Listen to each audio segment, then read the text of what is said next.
Get a £5 free bet every week with Offer Club from William Hill. Simply stake a total of £20 or more across the week on pre-match football accumulators with 4 or more selections, and you'll get a £5 free bet on the Friday. Join William Hill Offer Club on mobile or online now.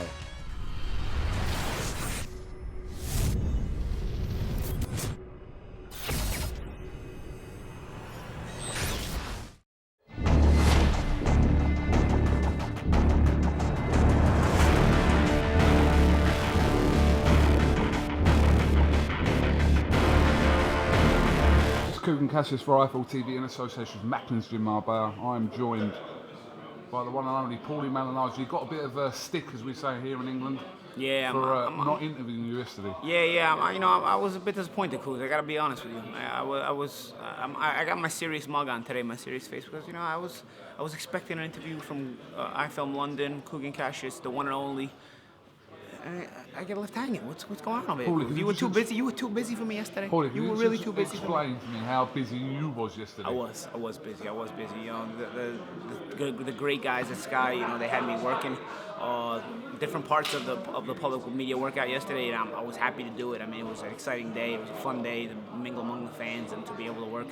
But then I turned around and the day's over, and I said, I didn't even speak to KUGAN today. What's going on? What's the deal? I can't come to London and not talk to me. You're telling me. I can't come to America and not talk to you. Exactly. Now we're speaking the same language here. Thank you. Paulie, when Brook Golovkin was first announced, you were very critical of the weight. I thought it was issue. crazy. Yeah. I thought it was crazy. Explain to me what, in your opinion, was. I love fighters, man. I'm the kind of guy. I know what it's like to make this living, and I know already the risks we take. And down to the nitty gritty. It's not just fighters. They fight a dangerous sport. No. I know exactly how dangerous it is. I know the ins and outs of the daily training. I know the difference in the level of weight classes and punchers and whatnot. And I thought, man, it's like this is a welterweight going up 2 weight classes to fight who might be the hardest puncher in the boxing world. I mean, it was just. And he's fighting a guy who's naturally bigger than him already, and he's the hardest puncher in that weight class. So I just thought, man, you know what? There's a lot of danger here. There's obviously health risks in boxing, as always. But then, I saw an interview with Eddie Hearn, and he called me a hypocrite. And you know what? Maybe it was. I can't agree with the hypocrite part, but he did make a point that I had to say. You know what? He's right. He said, "Who are we kidding?" He said, "Paulie would do the same thing," and I said, yeah, if you offer me that kind of money, I would probably. if you offer me the money Kell's making, I probably would give it a shot. It's like, so I couldn't say. Once Eddie said that, I said, man, you know what? I was like, there's a price to every risk you're willing to take, right? If you're compensated enough, you'll be willing to take the risk, and that doesn't mean you just take it for the money, but at least there's enough compensation to make the risk, to validate the risk. Obviously, once you're in camp, you're not really thinking about the money. That's how we fighters are. That's how we athletes are. That's how we competitors are. You negotiate that fight, but then once you're in camp, you think about winning. You think about training hard and doing the things you want to do to win. The money doesn't even cross your mind anymore. At least for me, it doesn't. I'm sure it's the same thing for most fighters. You're getting paid. You've negotiated that part, and it's done. You think every day about how sharp you need to be, about the game plan and whatnot. And of course, if camp goes well, you become more confident and you start to feel good about yourself. At yesterday's media workouts, I saw 2 very confident fighters. I saw Golovkin coming in his usual confident self, bubbly, not too much personality, was smiling, and just feeling good about himself. And I saw Kell the way I've never seen him on fight week, just obviously not killing himself to make weight and just in a good jovial mood, having some banter with the crowd, and they were giving him a lot of support. And he looked really sharp, really athletic, which is, I think, going to be a real key in the fight is Kell's athleticism. Both are very good fighters. Golovkin's a very disciplined, stoic, good fighter. He does certain things, but he always does those things. Kell has some athleticism to him, so it brings a bit of a wild card to the table. You know what I mean? I saw Kell turning southpaw yesterday at the public media workout. I started to think, I've never seen Kell fight in the southpaw stance, but he was throwing some pretty sharp shots out of that stance, and switching really well, and switching really fluidly. So I think all of the tricks in the bag that Kell has that we may never have seen, he may bring them all out. I mean, if there's a time to bring out all the tricks in the bag and put them on the table, it is Saturday night for KELL BROOK. I still believe it's a risk. I still believe you have to favor Golovkin. I mean, Kell's going to be hit harder than he's ever been in his life. You know, one thing that stood out yesterday to me about Golovkin is everybody's talking about how much the pads were thudding when he was hitting those pads. They were bumping, they were popping when he was hitting those pads. That's not even half of it. You see the size of the gloves he was wearing? Those are big gloves he's wearing. Those are bubbled up gloves he's wearing. So he's popping those gloves, and he's wearing gloves that are probably twice the size of the ones he's going to wear Saturday night. So you just think like, man, like, you know, what must it be like to get hit with this guy when the gloves are small, you know? And that's the thing. Kell has the ability to win the fight. I don't know if he has the size to win the fight. 30-day weigh-in aside, he's still been fighting guys that are welterweights, you know, and Golovkin's still been fighting guys that are middleweights. That still comes into play, regardless of what you saw the 30-day weigh-in. And we'll see how it plays out. I think both guys, and I'm just chewing your ass off. I'm chewing my ear off here. I'm chewing your ear off, Cougs. You know, and the thing is, I'm not even letting you talk, but I really want to make sure I make the right points here. And I understand what you're saying. I see your face. You're trying to talk, but you know, I'm trying to make the right points. I just want to say that I think both guys are awesome fighters, and regardless of who wins or loses on Saturday night, I think both guys should be credited for having taken this risk, especially Kell Brook.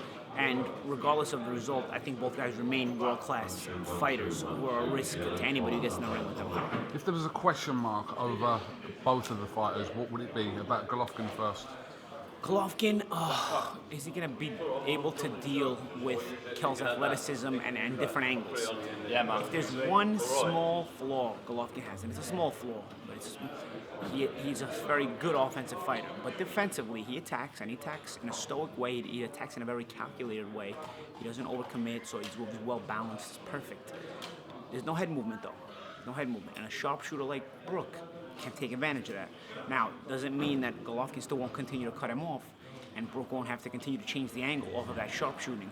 And is he able to do that? You know, you also got to keep in mind that you know, we'll see what they weigh on fight night. But Golovkin is used to being in clinches with middleweights. Brook is used to being in clinches with welterweights. That eventually takes a toll on you by the middle rounds. You know what I'm saying? And so you're trying to jockey the position, push you around, making space and whatnot. So we'll see. We'll see how it plays out. And Brook, if there was a question mark over Brook, what would it be for you? I mean, he's a welterweight. You know, he's got a really good chin at welterweight, I feel like. You know, I've never really seen him rock too much. I mean, Sinchenko got him a little bit. Sinchenko's a big welterweight. And Sinchenko, I fought Sinchenko. You know, he wasn't the softest puncher. Thank God he didn't hit me that much. But, you know, I think, you know, with Brook, he's going to get hit harder than he's ever been hit in his life. You know, how is he going to be able to react? And once he feels that thunder, is he going to be able to remain calm under fire? Because here's the thing about Golovkin opponents. They take a shot, even if they don't get knocked out. Now they see this guy presenting himself constantly in front of them. They see this guy constantly cutting them off. So now you know how hard this guy hits, and now he's always here. You're moving, he's always here. He's always posing the danger, even when he's not throwing. So what happens? You start to panic. What does panic create? Panic creates errors, mistakes.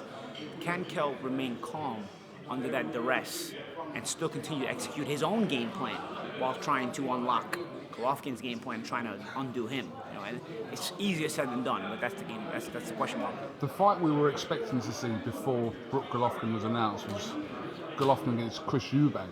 What did you make of that whole situation, Paul?